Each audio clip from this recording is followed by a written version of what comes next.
Est-ce que tu dois dire bonjour, les trucs comme ça? Non, non, non, mon frère. Jamais. 3, 2, 1, vas-y. Loïc Kono, rappeur, publicitaire, comique, écrivain, artiste.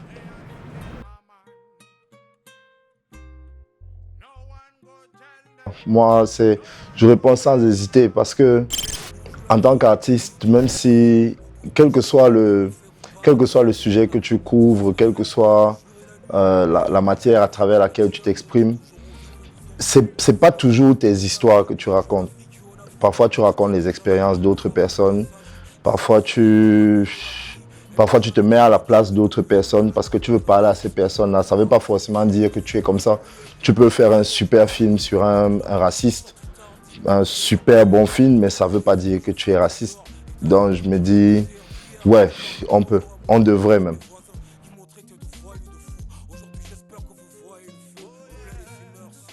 Le projet qui a réuni Kelion, Guy Kwekam, Ibaku et... oh là là, j'ai oublié le nom de la chorégraphe là. C'était quelque chose de super en termes de gestion de la lumière, en termes de gestion de l'espace, mais c'était surtout en termes d'expérience. Parce que c'est quelque chose qui manque cruellement, d'abord à la scène artistique camerounaise, mais aussi à la scène artistique africaine. Donc personnellement, j'ai trouvé ça extrêmement original comme aventure.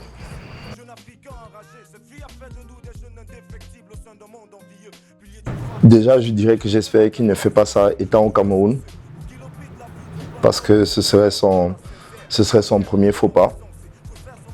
Quand tu décides, quel que soit le pays, quelle que soit la zone où tu te trouves, quelles que soient les conditions dans lesquelles tu te trouves, quand tu décides de tout laisser pour te consacrer à une chose, tu as intérêt à avoir le destin de ton côté. Et le destin, c'est un ensemble de choses. Le destin, c'est le hasard, le destin, c'est ton entourage, le destin, c'est la société dans laquelle tu te trouves. Est-ce qu'elle est propice à ça? Et maintenant aussi, il faut qu'il sache qu'est-ce qu'il vise à la fin. Est-ce qu'il veut juste vivre, produire, exister sans avoir de pression? Ça veut dire qu'il ne dépassera jamais un certain niveau, même en termes de confort social, même en termes d'existence. Ou alors, est-ce qu'il veut s'affirmer? Est-ce qu'il veut percer? Ça sous-entend qu'il faut investir. Alors, il faudra qu'il trouve les sous. Où est-ce qu'il va trouver les sous? Ce genre de questions, quoi. C'est loin d'être une question à réponse fermée. Moi, je pense. Tu ne peux pas lui dire oui, laisse tout tomber. Et tu ne peux pas non plus lui dire non, c'est bête. Non, tu ne peux pas.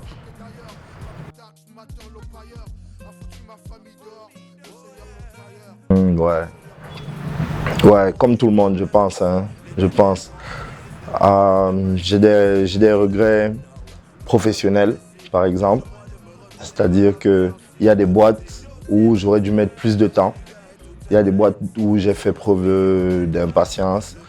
J'ai des regrets académiques. Il y a des études que j'aurais dû pousser. J'aurais vraiment dû.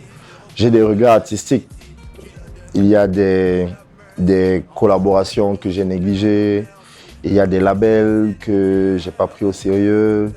Il y a des projets que j'ai esquivés, ce genre de choses. Et les regrets, je pense, le regret, c'est pas par rapport à l'argent ou par rapport à...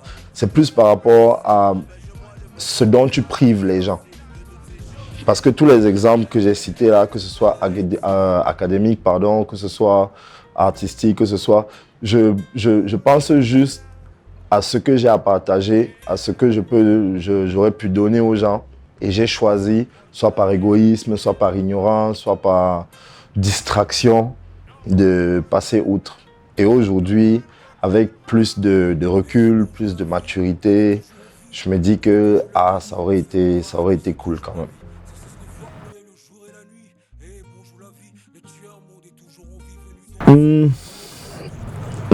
Non, je pense pas. Je pense que là, l'expression artistique, c'est déjà quelque chose de spontané. C'est-à-dire que moi, je me suis toujours amusé à me demander, que ce soit dans la comédie, que ce soit dans la musique, je me suis toujours amusé à me demander, au temps des premiers hommes, à quoi ça ressemblait. Je veux dire, au temps du Néandertal, au temps de machin. Forcément, il y avait des hommes de caverne un peu plus facétieux que d'autres, qui aimaient faire rire, qui aimaient machin. À ce moment, comment ça fonctionnait? Je veux dire, tu avais ton petit public, les gens t'aimaient bien et tout. Et puis les choses ont commencé à se développer, les moyens de communication ont commencé aussi à évoluer.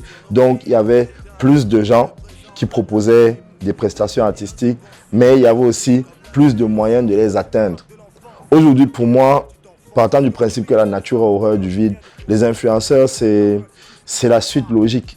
C'est-à-dire qu'à un moment, nous croulons complètement sous les propositions. Tu n'as qu'à regarder ton fil d'actualité Facebook, pour peu que tu précises que tu es chanteur, tu es danseur, tu es machin, tu auras des centaines de propositions par jour. Et ça, ce n'est que les propositions de Facebook. Après, tu as ton YouTube, après, tu as les TikTokers, les blabla, les machins. Donc, pour moi, les influenceurs, c'est la suite logique. Et ça devient une faiblesse pour ceux qui ont absolument besoin de validation. Parce que pour moi, c'est ça le fléau de notre génération. Et peut-être de la génération qui arrive. Les gens veulent absolument être validés. C'est pour ça que énormément de musique manque de profondeur, manque de sincérité. Parce que parfois les gens ont peur d'aborder certains sujets. Parfois les gens ont peur d'aborder certains angles. Parce qu'ils se disent que ouais, non, je dois avoir les gens de mon côté, je dois avoir... Or, dans les années 80, 90, voire même 2000, les gens s'en foutaient. Je veux dire, tu faisais ton son et puis voilà, les gens aiment, les gens n'aiment pas. Parfois, tu ne savais même pas que les gens aimaient ou que les gens n'aimaient pas. C'est le jour où il y a le concert de ta maison de prod ou ton concert en tant que toi-même que tu sais. Aujourd'hui, un gars, il va mettre un son sur sa page Facebook, il aura 7 likes, 13 likes et il ne va plus rien produire. Ce sera fini comme ça pour lui. Il va aimer ou alors il ne va pas aimer cette expérience-là. Donc pour moi, les influenceurs, c'est juste un écueil de plus à franchir. Mais vous ne pouvez pas franchir ça si vous ne comprenez pas quel problème entre guillemets, quel problème il représente. Si vous ne comprenez pas comment les prendre ou comment vous comporter, ou alors si vous refusez d'être vous-même, si vous refusez d'être spontané, oui, les influenceurs vont vous détruire.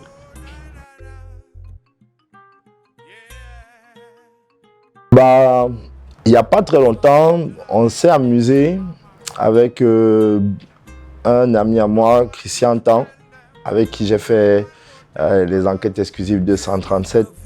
On s'est amusé à lancer une espèce de plateforme. Pour dire la vérité, on ne sait même pas encore exactement ce que c'est. C'est-à-dire, il y a Christian, il y a moi, il y a Sadrak. On a commencé avec son son de la première bière. On s'est amusé à essayer de participer dans la distribution, l'orientation, le médiato, ce genre de choses. Il nous arrive aussi de faire de la musique, mais pas exclusivement Sadrak et moi. Moi, par exemple, il y a plein d'MC, et ça me fait plaisir. Il y a plein d'MC et plein d'ingé sons qui m'envoient des prods, on travaille. J'en ai un qui tient absolument à sortir le travail qu'on a fait ensemble. Mais honnêtement, j'ai pas envie de dire que j'ai un projet. Ce que je sais, c'est que comme tous les gens qui ont rappé à un moment et qui l'ont bien fait, j'ai toujours des choses à dire. Et pour moi, la problématique, c'est un peu comme ce que Tom K avait dit un jour. Le rap est une grande conversation. Et tu sors un son quand tu as quelque chose à dire. Maintenant, moi, en général, je me dis, si ce que j'ai à dire a déjà été dit et redit et redit et redit, alors je laisse la chance à d'autres personnes de le dire. Et puis on verra. Donc, concrètement, pour répondre à la question, c'est le jour où je trouverai une série de sujets qui n'ont pas encore été abordés ou que les gens ont peur d'aborder et que moi j'aborde bien, je produirai sûrement quelque chose.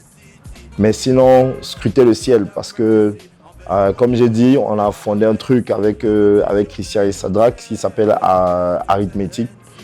Donc forcément, on va produire des trucs. Peut-être pas pour nous directement, mais au moins on a une certaine ligne artistique qu'on aimerait voir émerger sur sur le marché du hip-hop africain et bah, on va travailler pour.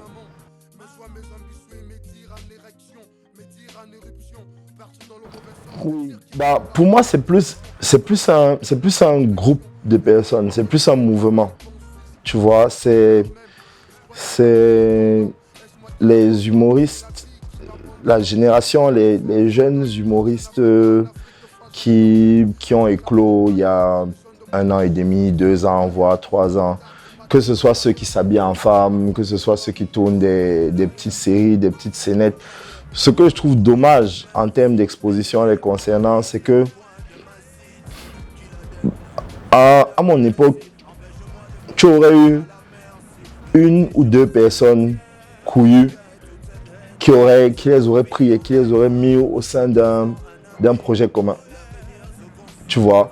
Mais là, on les laisse avancer, chacun de son côté, chacun fait n'importe quoi. Ils sont toujours en train de se faire avoir par les marques, par les ceci, par les cela. Et puis à la fin, ils n'ont plus. Ils se retrouvent vidés avant même de nous avoir proposé quelque chose. Or, ce que j'aimerais que les gens comprennent à partir d'aujourd'hui, c'est qu'une carrière, que ce soit dans le sport, que ce soit dans la musique, que ce soit... La première partie de ta carrière dure 10 ans. C'est la première partie, c'est-à-dire que tu as 10 ans pour chercher qui tu es, pour chercher qu'est-ce que tu fais de bien. Et les 10 prochaines années, donc, tu le fais et à ta sauce. Donc, oui, si ça peut être considéré comme un message que je lance aux gens qui réfléchissent comme moi et qui je sais qu'ils sont en train de les voir et qui sont en train d'hésiter, bah, n'ayez pas peur. Prenez-les, incubez-leur quelque chose et voyons ce qui se passe.